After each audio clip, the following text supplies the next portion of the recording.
Alright, let's just get right into it. The Warriors just traded Jordan Poole to the Wizards for Chris Paul. I'm in shock. I was expecting Poole to maybe be traded this offseason, but definitely not for Chris Paul. Trade package is the Wizards are getting Jordan Poole, Ryan Rollins, a second round pick in 2027, and a protected first round pick in 2030. And the Warriors are getting Chris Paul. For the Wizards side, they got a young player that, did have a subpar season last year, but he has shown a lot of flashes and he still has a lot of potential. They can start their rebuild with him, and he can hopefully be a part of their young core they'll be building over the next couple of years. Jordan Poole, for sure, this upcoming season and maybe a couple more, can be the first option, have the ball in his hands almost all the time and take all the shots he wants. When Poole has been a starter, when Curry has either been hurt or missed a game due to rest, he has put up good numbers, averaging almost 25 points per game, 3 rebounds per game, almost 5 assists per game. Now, the efficiency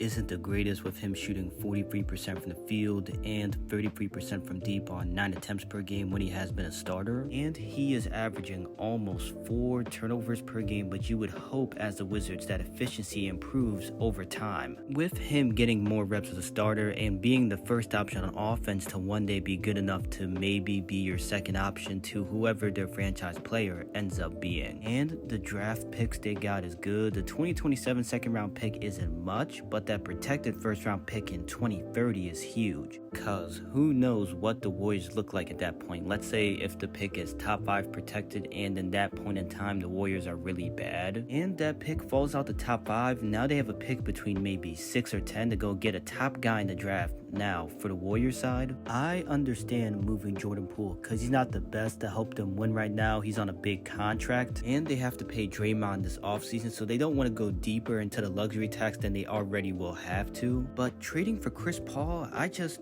don't like it. Now, Chris Paul will be their backup point guard, which is ironic considering Chris Paul and Steph Curry were battling from like 2013 to 2016 for who is the best point guard in the league. But Chris Paul gives the Warriors some veteran leadership, has a lot of experience playing in the playoffs, and he will give them some playmaking. But Chris Paul is almost washed at this point. He doesn't get to the rim like he used to. His shooting from deep is not consistent at all, and he still has a great defensive IQ, but he's almost a defensive liability at this point due to his age, size, and his lack of lateral quickness. I imagine him, Steph, and Clay will be on the court together sometimes, but Chris Paul and Clay at this point are both almost defensive liabilities. If they bring Draymond back, which I believe they will, he is great defensively and he can cover up a lot of weaknesses, but he can't cover up every weakness. So you don't want Chris Paul and Clay to play a lot of minutes together, and Steph and Chris Paul are both undersized, even though Steph has become above average defensively the past 6 years. So yeah, this trade was unexpected and definitely a weird one.